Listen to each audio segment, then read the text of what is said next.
I'm Liz Faublis, and this is Currents. Long Island gets set to welcome 2 new auxiliary bishops. Plus, as the movie gets rave reviews, we'll hear from the author of a companion book that tells of a fight for religious freedom. And preparing young men, mind, body, and spirit to continue their Catholic education. What I expect to get out of this is mainly academics, to get a good education so I can go to college.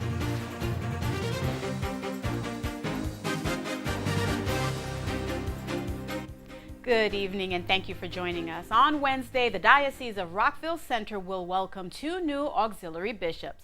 Bishop William Murphy will ordain Bishops-elect Robert Brennan and Nelson Perez as the newest auxiliaries for the church on Long Island. Bishop-elect Perez, a New Jersey native, comes to New York from Philadelphia, where he served the archdiocese there in various roles and in parishes as both a pastor and a parochial vicar. He also taught at LaSalle University in Philadelphia, as well as at the Philadelphia Archdiocese Seminary. Now, Bishop-elect Brennan, meanwhile, is a New York native, born in the Bronx. He was raised on Long Island, eventually studying for the priesthood at Immaculate Conception Seminary in Huntington. He was ordained in 1989 and named a Monsignor in 1996. Now, since 2002, Bishop-elect Brennan has been Vicar General for the Diocese of Rockville Center. Last month, when his appointment as an auxiliary was announced, I spoke by phone with Bishop-elect Brennan. Monsignor Brennan, or shall I say now proudly, Bishop-elect Brennan, congratulations. Thank you very much. I understand you're still getting accustomed to being referred to as Bishop-elect. Do you not turn around yet when they utter the beautiful words? That's right, exactly. I do turn around and look for someone one of the else bishops behind me. That's right. Bishop-elect, what was your immediate reaction to hearing the nuncio on the phone? How did you hear about this? Archbishop Vigano, the apostolic nuncio to the United States, called last week and told me that he had gotten word and that the Holy Father would like to appoint me as auxiliary bishop to the Diocese of Rockville Center. And actually, it was rather stunning. And so I said immediately that, first of all, I was flattered, but secondly, that I would do whatever the Holy Father asks. And, absolutely. With great respect for the Holy Father, I'm very eager to serve. So, yes. So you were surprised by the news, and my understanding is when you're first told, you're told to keep it a secret. So when were you able to share this with your family and your friends and your parishioners? You do have to hold it for a while, and so it was announced publicly this morning at 6 a.m. So I was able to, obviously there are some things you need to do in preparation. So there are some people who are brought in terms of like communications and things of that nature. Mm-hmm. And then, so I was able, a little more recently to speak to immediate family, my parents, and then to be able to tell the world at 6 o'clock this morning. Very awesome. And what will be your role as an auxiliary bishop? Well, right now I do work in diocesan administration. I am the Vicar General for the diocese and a pastor in the diocese as well. I think some of the diocesan responsibilities will increase as time goes on. But the bishop said at the in his statement this morning that at present I would continue to do the work of the Vicar General. It's just that some of the other responsibilities, things like confirmations and a greater pastoral presence, will start to pick up as well. Now, as you embark on this very blessed appointment, have you consulted with fellow priests and other auxiliary bishops for some advice and guidance going forward? Well, that's going to happen now. Certainly, the nuncio, the Archbishop gave me permission to speak with my own confessor, my spiritual director, and to work. And that was very helpful to me in terms of advice, in terms of thinking things through, and in terms of preparing spiritually for this. And then the other thing, Bishop Murphy has been incredibly helpful to me. It has been for a very long time, but especially in these last few days in getting set up. But also Bishop Perez. he's the other auxiliary bishop appointed for the diocese, and this was something that we kind of shared with each other. Neither one of us knew the other, but we were able to speak with each other right from the beginning, and so I'd say we spoke almost every day and compared notes and experiences, and I think we helped each other along. That's wonderful, and I know you guys have you have a lot to talk about. It's such a life-changing event. What do you see as the primary needs for your diocese and the diocese throughout the city as you embark on this new journey? In the Diocese of Rockville Center, we've embarked in the last year or two in a project. We call it Belong More Deeply. Basically, this is an effort on the part of all of us, really, to take a deeper step in our spiritual life. It began as an initiative trying to invite people to come back to Mass. And as we talked about it more and more, we realized that no matter where we are on a spiritual journey, one of us, bishop, priest, religious people, could take a step to belong more deeply to Christ and to His Church. And so we started first by looking within ourselves and seeing if those who are participating can kind of get a little more deeply involved with growing our spiritual lives, commit ourselves a little more to Christ. And then through that, to be able to reach out and invite other people to come into the life of the Church to participate more often. And so we're engaged in that right now, and I think that that's probably our greatest need. And now if that's an auxiliary bishop in the diocese, I can be an instrument in that. That would be an incredible honor. Bishop-elect, were you assigned a titular church yet? Oh, you I caught have me to off ask, guard. yes. I am, but I don't remember I the have name of to it. ask. That's absolutely fine. I had to ask, of course. The bishop mentioned it in his statement this morning, and it was on. That's something I didn't know ahead of time. I only found out today when they actually put the announcement. So, Andola, I think it's something called like Andola, but I haven't actually had a chance to look at the written material yesterday. Well, that just means you have to come back and talk to us again. And I certainly will. We will be so happy to have you. But our greatest congratulations to you on this wonderful honor. Great to be able to speak with you. Because of my seminary experience, I have a great affection for Brooklyn. I work very closely with some of Brooklyn priests. I work very closely with Bishop Caggiano on a number of different projects. So it's a great honor to speak with you and with the people of Brooklyn. Thank you so much, Bishop-elect. We look forward to speaking with you very soon. Anytime. Thank you. God bless you. Thank you. And again, Bishop-elect Robert Brennan, who along with Bishop-elect Nelson Perez will be ordained as auxiliaries for the Diocese of Rockville Center on Wednesday. It comes exactly 2 weeks after the Diocese of Brooklyn welcomed its newest auxiliaries, Bishops Raymond Chippetto and Paul Sanchez. Well, stay tuned. There's more currents ahead. The day's headlines are next.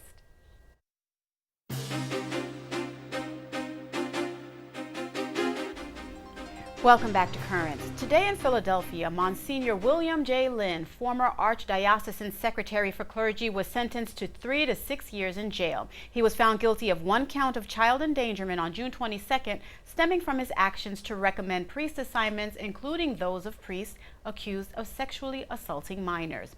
Also in tonight's headlines, more search for answers in the Colorado movie theater shooting aftermath. In a homily that took place in the tragedy's aftermath, Denver Archbishop Samuel J. Aquila reminded a crowd in Aurora that there is mercy in the world. Sin, evil, and death do not have the last word, he said. The Archbishop celebrated Mass only a few blocks from the theater where 12 people were killed and nearly 60 others injured. Aquila also warned Catholics that responding to violence with revenge is a bad idea. We must be peacemakers, he stated. Nearly 24 priests celebrated the Mass. In other news, the Pope's butler apologizes through a letter. Rome Reports has more. The Pope's butler has officially asked Benedict XVI for forgiveness. In a confidential letter, Paolo Gabriele states that he recognizes his wrongdoing in the VatiLeaks case. He says he acted alone, without accomplices, and that he regrets his actions. The letter was given to the commission of 3 cardinals that's in charge of investigating the leaks. At this point, only members of that commission and the Pope himself have read the letter. For 60 days, the Pope's butler was in custody, held in a Vatican jail cell, but most recently he was transferred and is now under house arrest. And in related news, the Vatican is denying speculation about other Vatileaks suspects. A newspaper claims that 3 officials close to the Pope were suspected of involvement with the scandal. In a statement issued today, the Vatican's Secretariat of State said that it, quote, expresses its firm and total disapproval of those publications, which are not based on objective criteria and seriously damage the honor of the people concerned who have served the Holy Father faithfully for many years. The allegations appeared in the Italian daily newspaper La Repubblica. Thus far, the only person officially charged is still Paolo Gabriele, Pope Benedict's butler. Well, the Pope names a new vice camerlengo. Rome Reports has the details. Benedict XVI has appointed Archbishop Pierluigi Salata as his new vice camerlengo. He replaces Spanish Cardinal Santos Abril, who after being named a cardinal can no longer serve in his previous post. Italian Pierluigi Salata is 75 years old and has vast experience in Vatican diplomacy. He served as a nuncio in Turkey, Belgium, and Luxembourg. Up until recently, he was the number 2 of the Pontifical Council for Interreligious Dialogue. During the sede vacante, which is the transition period between the death of a pope and the election of his successor, Salata will assist the Camerlengo, who in this case is Cardinal Tarcisio Bertone. Together, they'll deal with administering the Vatican's assets during the vacancy period. And lastly, the Boy Scouts of America getting some nods for a controversial policy. The Scouts say they have drawn praise from family rights groups for upholding a policy of prohibiting openly homosexual leaders and members.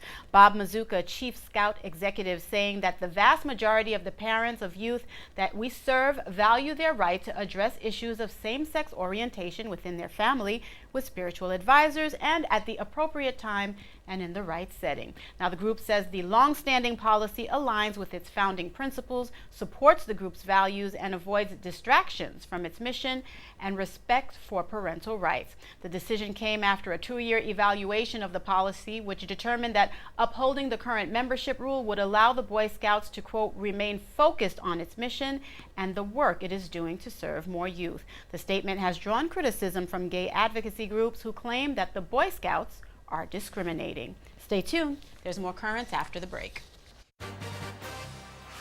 Coming up, first the movie, and now a chance to learn more about a fight for religious freedom.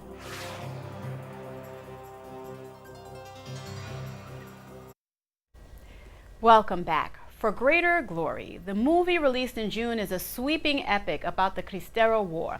This violent battle against religious persecution began sometime in 1926 after the Mexican government outlawed all forms of religious expression while continuing an ongoing anti-Catholic campaign of persecution, torture, and even murder.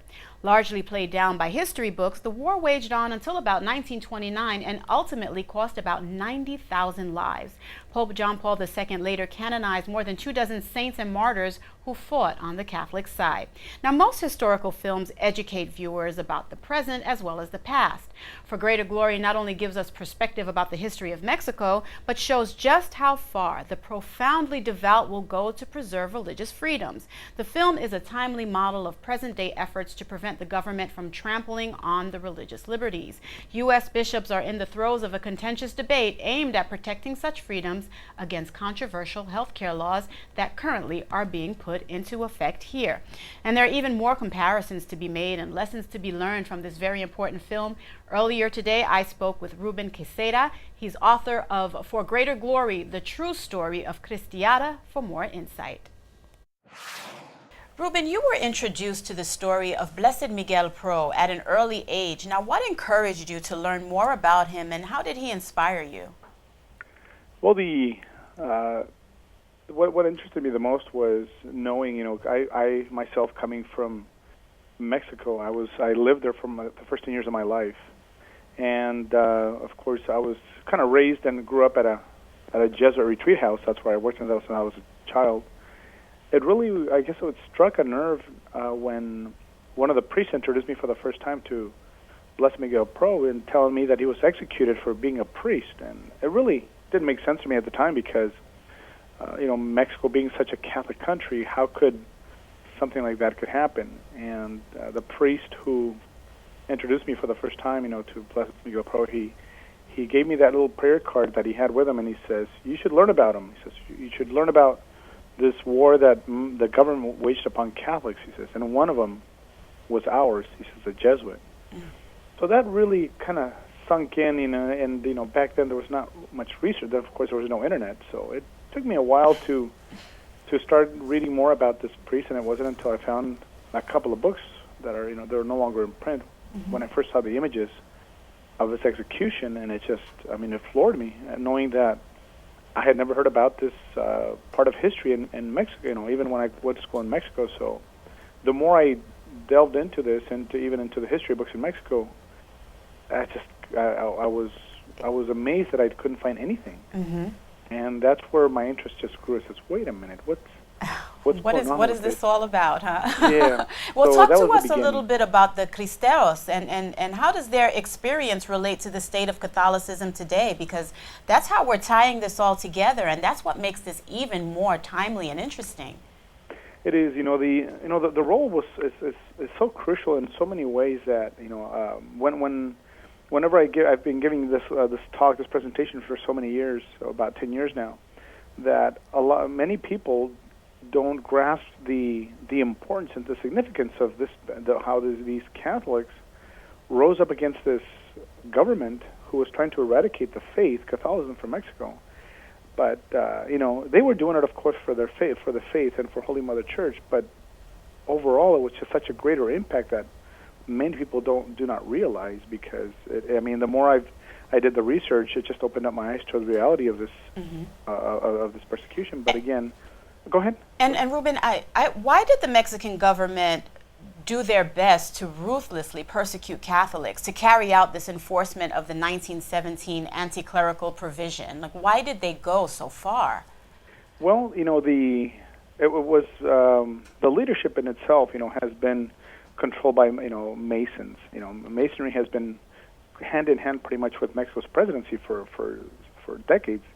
And so, when after this revolution ended in 1917, and these articles were written into Mexico's constitution, well, they were not enforced at first, but they were set there in place for future use. And so when this President Calles came into power in 1924, again, you have to read a little bit about his background. He was raised not just a non-Catholic; he was raised an atheist and anti-Catholic too. So his upbringing had a lot to do with his attack eventually when he came into power, and that's something that, of course, it is so important for us to know the importance of rearing our children with good Christian principles and belief in God and of course respect, and especially for religious freedom. So Calles was raised in a very anti-Catholic household. And Ruben, in the time we have left, I also want to remind our audience that there were attempts initially at a peaceful resolution, but that failed. And I found myself shocked that a priest could even, quote, wage war or support an armed uprising, and wondered, what did the Pope do to support the church in Mexico at the time? Very good. Yeah. Well, two things real quick. I got to say, priests are not allowed. They're not supposed to raise up in arms.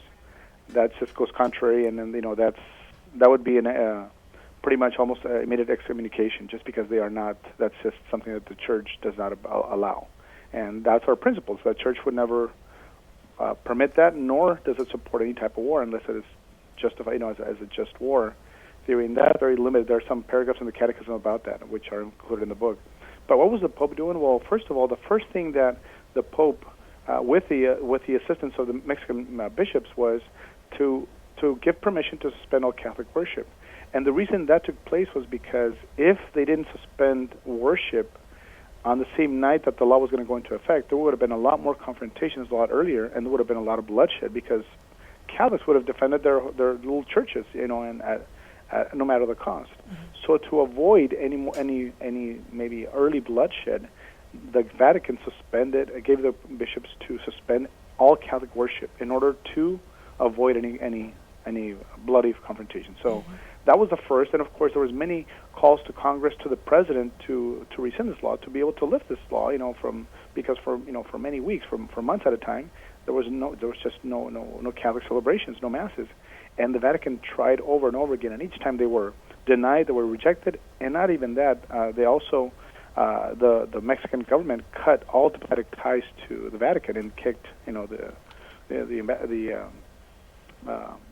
cut ties and asked the Vatican to leave. So, everything they could have done, and then they sent, of course, in the middle of this persecution, Pope Pius XI sent an encyclical to Mexico, to its citizens, priests, and whoever was being persecuted on this great encyclical called Iniquus Afflictisque, which is in persecution of the Church, and that's included in the book that we have prepared as well. So they were doing everything they could within their power, and of course, prayers, phone calls to try to get this law lifted and so forth. They were trying everything they could. Flashes of history repeating itself as we take a look at what's happening today. Ruben, thank you so much. The book is called For Greater Glory, The True Story of Cristiada, and it's a powerful look at the lengths that the faithful will go through to protect religious liberty. I really appreciate your being with us today.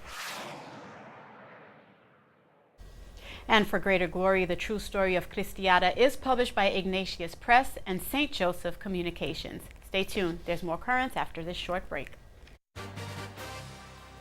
When we return, as young Catholic men think about high school, a summer program helps prepare them to take that step. When I got here, I was like, wow, this is really an amazing place.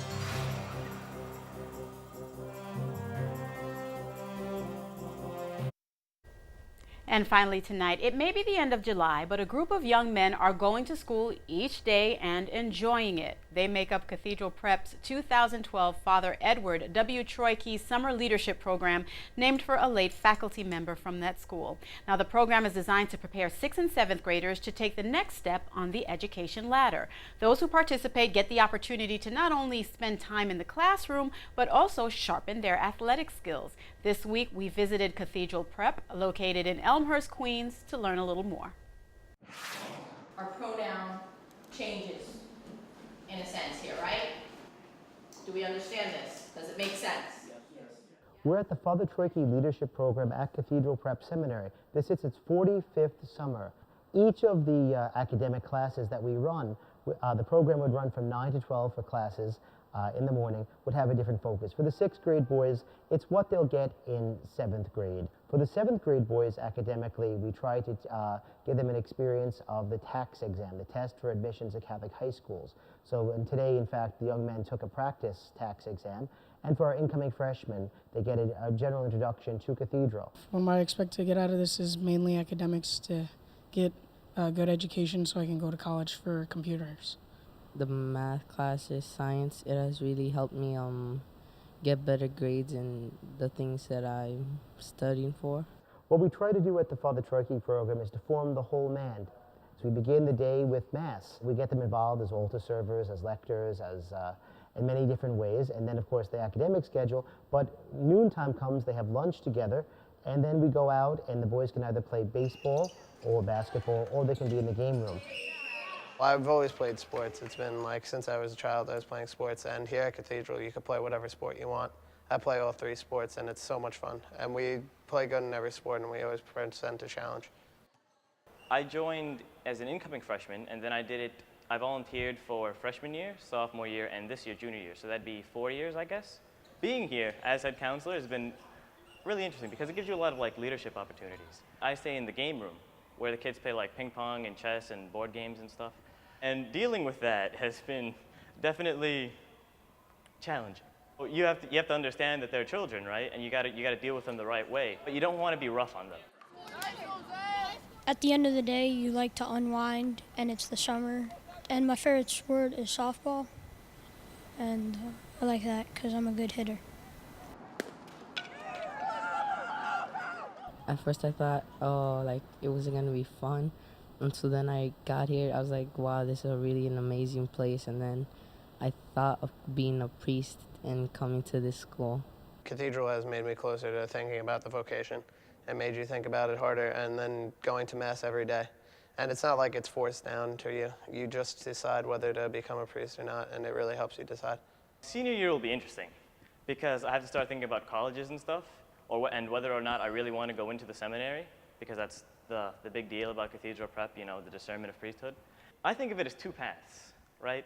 There's the priesthood, then there's everything else, because that entire world is just open, and I really have no idea where I'm going. What I find interesting, over the years, there have been a large number of priests of our Diocese of Brooklyn that didn't go to Cathedral Prep, but went to the Father Troike program. And I think that's an absolute blessing. Father Patrick Keating, Father Rob Kegron, Father James Rodriguez, Father James Cunningham, they graduated from other high schools within the Diocese of Brooklyn. They didn't come to Cathedral, but they all had attended at one time or another the Father Troike program. Of course, our subject is... And Father John Cush, who will be leaving Cathedral Prep to continue his post-ordination studies in Rome. We wish him and all the young men participating in the Father Troike program all the best. And from young people here in the Brooklyn Diocese to World Youth Day, set to take place next year in Rio de Janeiro. We leave you tonight with scenes from World Youth Day 2002 in Toronto, the last World Youth Day to be led by Pope John Paul II. For all of us here at Currents, I'm Liz Faublas. Thank you for watching and have a good night.